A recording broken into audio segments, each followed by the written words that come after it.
What is going on, boys? Today, I have another video review. It's been a while.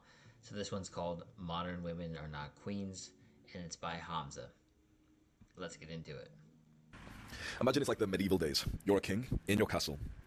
What would you want your queen to be like? You'd want her to be respectful. You'd want her to be kind and loving towards the people of your castle. But most of all, there is one priority. You would want her to help fortify the castle and make sure that it stays running and safe. Why? Because if you've got a good castle, other men want to take it from you. A castle in this analogy is like a relationship. If you've got a good woman, a beautiful woman, other men want to take it from you. Hundreds, thousands of years ago, if you had a good castle, other men, the barbarians, would want to take it from you. And how would they do that? What they do, what like the enemies do when they want to take over a castle is they'll bring their army and they'll lay siege to the castle. That's where the enemy army will camp outside of your castle and basically just like demand your surrender. In your castle, you're safe, but now you can't go outside because you'll be butchered. You're running on limited supplies, and no one can bring new supplies into your castle because anyone who's on your side, who's like some lone traveler who's going to bring you guys like grains or bread or some shit, the barbarians will kill him. So you can't get any more food or whatever, and you can last like a month or 2 months inside, up until you're done with starvation, and then they overtake you and they put your head on a spike. Barbarians are laying siege to the castle. They're waiting for... One point I don't think he's going to make here is that they can be like a Trojan horse. You might know what I'm about to say, like someone that you know or kind of know, or maybe even a friend. You know, a friend will sneak in there. And this really only happens if you have bad friends. Like, they're not really a good friend, of course. You know, because if they want to, like, you know, steal that person from you, I mean, they were never really yours to begin with, but if they kind of, like, snake it from you, right? Like, basically they're in such a level of low weakness and scarcity mindset that they don't realize that there's, like, tons of women in the world, and maybe they're just, for whatever reason, not good at creating that abundance for themselves or attracting women for themselves, and they need that level of proximity in their friend to like snake it from them, rather than like, you know, like people, like kids in like cartoons, they say like, get your own dork. It's kind of like that. Or it's a fall. Is that not exactly what is happening in modern day relationships, where you could have a girl that you really like, and there's barbarians outside of the relationship who are waiting to see you as like the king of the relationship stumble and fall? Yep. Now that's always been a thing, right? You could just imagine human relationships have always been like a threat with another man who wants your girl, right? That you can imagine that was even happening 1,000 years ago. This is like the thing that goes viral on the internet, like, can your girl have guy friends? And which of them are legitimately friends? And which of them are basically waiting for their opportunity to pounce, kind of thing. I'm not saying it's not possible, right? I'm just saying guys know guys, just like girls know girls. Which is why, you know, it can be tricky territory for sure. What seems to be the case now for modern people, modern men and modern women, but I'll speak as a modern man who's heterosexual towards women, is that your queen will help the barbarians. The best queen in this analogy, she would inspire your people and keep the castle strong.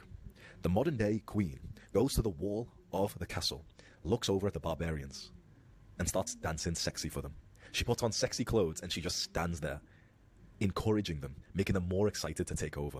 Wow. She literally like gives them more motivation to take over and to destroy your relationship, your castle. Then she starts speaking to them, because of course those barbarians are going to shout out, and they'll shout and say that she's pretty, and she'll be like, encourage, oh well, thank you so much, thank you. When you see her, you think this is like, imagine a king seeing his queen at the wall of a castle talking to the barbarians, basically like kind of flirting with them. You'd think she's gone insane. But then she says to you like, oh no, it's okay, like they're nice guys, they're just my friends. Right, just your friends, they're here to fucking take over the castle. But of course, like, a lot of women, quite frankly, are not very intelligent when it comes to like the behaviors of men. They're just friends. The moment they get through the gate of the castle, they're going to fuck you. They're going to fuck you, right? That's the same as every male friend that a girl has who she genuinely thinks is a real friend. The moment if you like tested him, had a couple of drinks and bent over in front of him, told him to fuck you, he would drop his pants fast as fuck, right? But a lot of girls don't have this level of like emotional or like, I don't know, like understanding of the world or accountability or responsibility, whatever. Almost made me spit out my drink when you said that. Whatever it is that's like fucked up in the minds of women. There's so many things fucked up with guys as well, but again, I'm speaking as a position from a heterosexual male. So you've got your queen, right? Let's say in the next few years you meet this awesome girlfriend. Awesome, things are going so well. You ask her, like, is there any barbarians outside of our castle right now? She's like, nope, nope, no barbarians. No, I don't speak to any barbarians, no. One day she goes onto her phone, onto Instagram, and you just happen to glance. You didn't even mean to, but you just happen to glance, like when she goes onto her DMs. There's like 3 guys' faces there. Nope, no, these aren't barbarians. They're my friends. They're part of the castle. They're part of the castle. You're like, no, they're not. Given the chance, they would fuck you, so they're not friends. Given the chance, if we brought the barbarians inside of the castle, given the chance, they'd fucking decapitate the king, right? They'd stick his head on a pike and they'd take over the castle. But your queen's gone mentally insane, and she's like, no, it's fine. Like, I can entice them. Then maybe one day she posts a picture which you don't like. It's super provocative. That's like the case for so many guys in relationships, right? So many guys get into a relationship and they're not comfortable with what their girl posts. She posts like 2 sexy things on TikTok and Snapchat and Instagram, and she's showing off her figure too much. And it's like, who is it for? Exactly. So it's like, you think about it like an advertisement or like a commercial. Like, who's it for? And why is it not just a picture that you didn't post publicly? Why is it maybe not something that you just let your boyfriend see? Or why is it not just a picture that you send him only? Right? So I think this is a good example that he's bringing up. Who is it for? Because if it's for the king, she doesn't need to post it online. So it's not for the king. She says it's just for herself. Well, if it's just for yourself, why do you have to post it online? She gets new clothes that reveals her figures. She goes to the top of the wall and wears it in front of the barbarians, making eye contact with them. Also a good example, like why she dresses so nicely when she's going out with the girls or, to do whatever, but she doesn't dress like that for you. Makes you wonder why, right? Just imagine that as like a realistic scenario of like medieval times, and you were one of the barbarians laying siege outside, and his wife kept on coming over and kind of like, just like showing her ass towards you and stuff. You would be so much more motivated to take down that castle, right? Right? That's what, like, it's like dating a modern person. They flirt with the barbarians outside of your relationship. And then the king, like you're the weird one if you call that out and you say, wait, why are you speaking to the barbarians? Like, they're laying siege. We just have to stay undercover, right? We keep this all inside of a castle. Oh, you're controlling, you're gaslighting me. You're like, oh, like, I can't do anything. I'll never let a man tell me what. I'm like, what the fuck is this? Are you mentally insane? They want to fuck you. Okay, and that part is basically like gaslighting you as the guy. Are you insecure? Are you insane? It's manipulative, basically.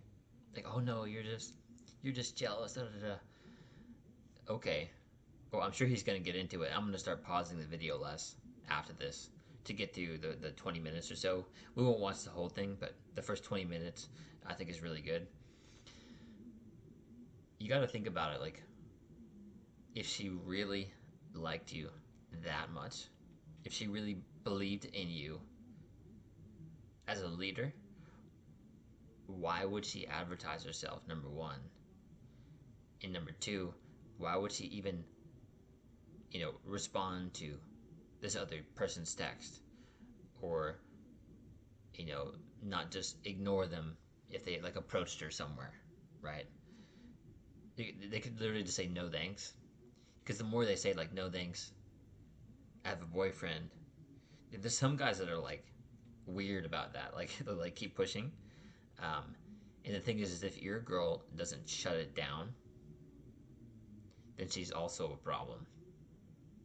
She's a liability, basically. Want to kill me. If we could give them a button that secretly killed me, they would press it. Like, think about that. There's guys in your girl's DMs right now, where if we gave them a button and it said that you, as let's say in the future you've got a girlfriend, right, or you're maybe her husband, that you would just silently die and their odds of fucking her would increase, and they couldn't, like, no one would ever find out that it was them who pressed the button. Mm-hmm. Do you know that most of the guys in her list would be like, yeah, fuck that guy. I'm gonna pound his woman. Most of the guys in your girl's list would press that fucking button. Just think about it, right? Because that's the truth. You know that's the truth, right? Imagine how brutal that is. Your queen is stood at the top of the castle, dancing sexy for them, encouraging those guys to take over the castle. Now, am I saying that all women are bad? Fuck no. There's queens who fortify the castle. There's queens who come up with some innovative way to get out of this siege, who never end up having a siege to the castle at all. There's queens who make your castle bigger and bigger. Your castle was like pretty nice when you met her, and it turns into a fucking kingdom with her by your side. That's the kind of woman that I want you to find.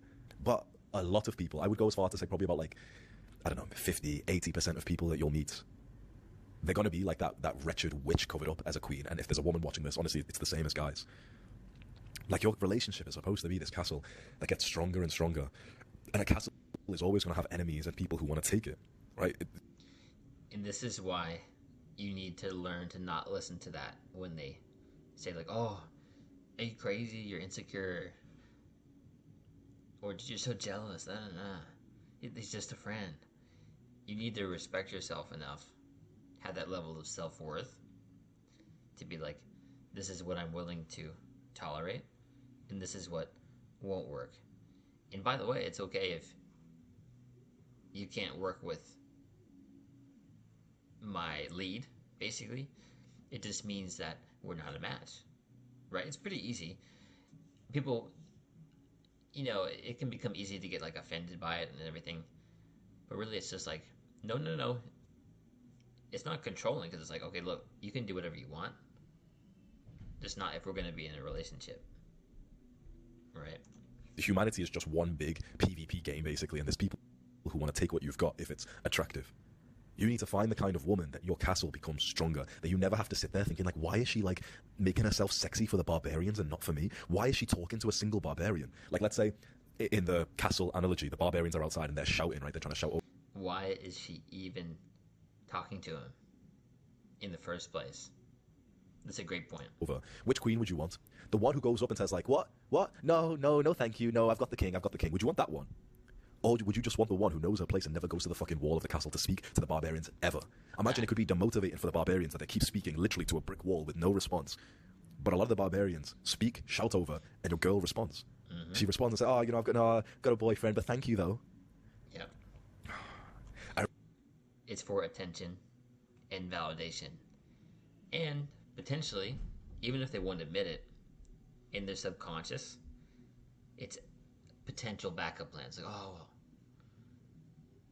I still got it. Like, I could make something else work if my current thing doesn't work out. You see? Remember once, when I was about 19 years old, I was having this conversation with some of my friends when me and them, we were all like degenerates, right? Like, I've lived that sort of darker life, right? This is why I'm telling you this story, because I've been the barbarian. And I'm telling you, it's very easy to fuck the queen. It's actually not that difficult. Think about this for a second. This isn't some good boy who's making this video for you. This is a former barbarian who has broken down castles, who knows what to say to the queen to take her and to take over the king. That sounds kind of like cringe analogy. Oh yeah, bro, I'm a barbarian, bro. But you get my point in terms of the analogy, right? Back when I was a barbarian, there's one particular night I can think of, but there was quite a lot like this, where it was like the same script that I could just use to get a girl in the club who would mention that she had a boyfriend. The same word. I'm not going to say what it is because I know that there's some like fucking barbarians watching this thinking like, oh yeah, sweet, I'll be able to fuck someone's wife now. But I'm telling you, like, as a barbarian, it was not easy. But I just needed a few things from the queen. I needed her in front of me. That's the number one thing. You should not have your queen in front of the barbarian. That was like literally the 0 to 1. Let's say I'm going out with my barbarian friends, right? And here's why, like, the whole like girls trip or girls night thing can be really messy. Because it's like, why are they even putting themselves in that position in dressing nicer for that occasion? Rather than dressing nicely for you, why are they putting themselves in front of this opportunity to mess up? But maybe they don't view it as messing up. Maybe they want to entice other people. It's just food for thought. If the queen, your girl, is out on that night out, like a party or a nightclub, that's like her not in the castle. That's her in the fucking field next to me and my fucking boys, right? Mm-hmm. Do you see the difference? Like, she's not in the safe castle anymore. You've literally, like she said to you, like, oh, hey, I'm going to go party with the barbarians. I'm just going to go out with my girls and go hang out with some barbarians. See?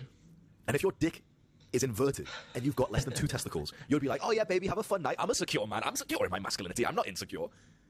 What the fuck? Holy shit. The amount of cuckoldry there is of guys who like to, like, smile behind the mask. Oh, sorry, smile with a mask saying, like, yeah, I'm not insecure. I let my girl go out with the barbarians. Are you fucking mental? Like oh, sure. He's right. And those type of guys should go find their chair next to the bed. Crazy. You agree with me, right? Is that not the same? Like, a girl going to the nightclub is the same as your queen in this castle analogy saying, oh, I'm going to go hang out with the barbarians with my girlfriends. Oh, don't worry, I'm not looking good for them. Oh, don't worry, it's just about me and my girls. It's like, motherfucker, go, like, you and your girls dance in our courtroom, our ballroom or something. Why'd you have to go out to next to the barbarians, right? When a girl goes out to the barbarians, and that is, for example, she goes out to some very degenerate sex environments, like parties, nightclubs, drinking, and these, like, sort of social gatherings in the UK, like a bunch of teenagers, the culture there is like they'll just go like walk around the streets and walk into like parks and stuff and like drink and take some drugs, and that's where like a lot of like promiscuity happens, right? Even with really young people, like 14, 15 years old, 16. I've heard from so many people from my country, from UK, where they've lost their virginity in parks when they were like 15 years old. You know, because they all take like weird drugs that they're not used to. They go out with like 10 of them, and you know, it's like this degenerate kind of environment where they're shouting and saying like, oh, kiss each other and whatever. There's like peer pressure, whatever, right? That's like your girl going out to the Barbarians when she goes to the nightclub. When there was zero risk, imagine the queen who's not even on the wall, she's just in the bedroom of the castle. The Barbarians can't see her. There's practically zero risk for them to fuck her that night, right? Practically, right? They could, go crazy, overthrow, the king could die, whatever. That's extreme. But practically, if you think about the analogy I'm telling you, practically, that's like as low risk as possible. As soon as the queen goes to the wall and speaks to the barbarians, it's went higher. Why? Because now the barbarian, if he's got good skills of persuasion, which a lot of barbarians do, they can convince her to do something fucking stupid like come down into the field, to throw a rope down to open the gates. Yeah. But if she voluntarily opens the gates and goes out to hang out with the barbarians whilst dressed up, wearing makeup, and then drinking alcohol with them, holding eye contact with them, and you as the king, you're inside of the castle, and everyone, like 90% of people in the modern day, will say that you're insecure if you feel like that's a bad thing. Mm-hmm. But I'm going to give you a favor here. I'm going to hold my hand up in front of everyone and say that I am so fucking insecure. If that's the label that people want to put on towards a man who doesn't want his queen to go out next to the barbarians, then I will proudly say it. I'm so insecure. I'm so insecure, but at least I'm not a maniac. At least, you know what? I'm insecure, but at least I'm not a cuckold. That's it. I'm insecure. I'm not secure in my masculinity. I've got small dick energy, whatever they want to say. At least I'm not a cuck. I hope that you can agree with this. You know what? Like all these people, they're going to throw misogynist, controlling, and manipulator, and like all these narcissistic and all these fucking gay little words. You know what? Me and you, bro, and everyone watching this, we can just hold our hands up and be like, yep. If that's what misogynist means, I'm a misogynist. At least I'm not a fucking cuck. At least I'm not the kind of guy who's okay with his girl going out and partying with the barbarians, taking inhibition-lowering drugs with her little girlfriends, and they tell me like, oh, it's okay, I'm just here with my girls. I'm not looking pretty for them, even though she's literally made herself look prettier than the times when she spends time with you and with her girls if they were going to stay inside. It's just for me. Imagine like being the king in like genuine medieval times, and your queen says like, oh yeah, I'm going to go hang out with the barbarians, like with my girlfriends. You'll be like, what? Oh my god, you're so insecure. It's just for me. Like you'll be like, wait, what are you doing? Like, why are you wearing lingerie? Like, why are you wearing a bra to go out there? Why the fuck would you even go out there? Oh, you're so controlling. And like, I'll be like, are you mentally insane? They want to fuck you. Am I the only one who thinks like this? They want to fuck you. Why would you hang? Oh well, you should just trust me. It's not about trusting you. It's about knowing that there's men who are extremely persuasive. And also, the thing is, how can you trust the woman who tries to convince you that she wants to go outside? You know, like this is the thing which people will say, oh, well, if you've got trust in your relationship, you shouldn't worry if she wants to go outside and hang out with the barbarians. You specifically shouldn't trust the maniac who says that she wants to go outside with the barbarians, right? Because she's just proven that she's mentally insane, that she's got struggles with like cognitive function. If she thinks in any way that's an appropriate thing for her to do, right? Now, everyone else outside of this kind of community, they're going to disagree with us. He's right. And straight up, the good women, I'm just going to give it to you straight, the good women will not want to put themselves in these positions. They are so into you that they wouldn't risk that. So there is no like, oh, he's just a friend and I'm just texting him, don't worry about it. I'm just going to go on a girls trip, girls night. Oh, don't worry. If they like you that much, they're not going to do these things. I'm going to call us toxic. You need to understand this and remember this. In the future, when you want to enforce these kinds of rules with your future girlfriend, future wife, you're going to get backlash. You're going to get people who call you narcissistic, toxic, controlling. Well, this is worth talking about, by the way, because you're not being controlling. Like I said earlier, you're stating your boundaries, and you should state them early. Call things out when they happen, and just let her know in a chill way. Like, you could be cool still. You don't have to have an argument about it. It's just like, okay, you want to go out to the club? Okay, that's awesome. Well, I mean, you're welcome to go do that. I hope you have fun. Actually, I'm not super into women who party like that. So, like, I don't really like going to the club, and so as far as that goes, like, you're welcome to go do that. But I'm glad that you brought it up. I just wouldn't really see things working out long term in that case. So, yeah, that's what you want to keep doing. Of course, you're welcome to do that. I'm not going to control you at all. But it's just, like, not really for me in terms of the long run. I want you to just smile at it and just think about the phrase that I'm using here. Yep, I am a misogynist, controlling, narcissistic, whatever they want to say. And then just smile and just be like, at least I'm not a cuck. That's it. That's it. At that point, you win. The guy who's there with skinny neck on like a vegan diet, he's like, oh, you should just trust your partner, you're insecure. You'd be like, yep, I'm insecure, but you're a cuck. That's it. That's like The short version, I took too long to say that, but the short version is, okay, that's all good. Well, you're free to do that. I just am not really into dating girls who go out clubbing just because I don't, you know? no response that anyone could ever say for them to redeem themselves from that point. Like there's fucking guys and like all these people online, they're like, oh, you're insecure. They're the same, like, the guy who said, oh, I let my girlfriend go out. It's okay, I trust her. Yeah, well, when you go to a hotel room and the bed's there and there's always one fucking chair that faces towards the bed. That's his chair when he watches another guy plow his fucking girl. That's the cuck chair for those kinds of guys who are like, oh, I let my girlfriend go out with the barbarians. I don't think it's a bad thing. And then 6 months later, they're like crying and depressed. Oh, she cheated on me. Who could have expected that? And I don't mean to laugh at like a man's misfortune. All right, guys. Well, you get the point anyways. I want to keep the video relatively short today. Go check out Hamza. He's got a lot of really great videos. This is an amazing one, and he's right. All these points are very valid and worth teaching guys. So learn how to interview properly. If you haven't already, I'm building this channel, getting back into it to 1K subs where I can start monetizing videos and helping teach more guys. So like, comment, subscribe, and I'll see you in the next one.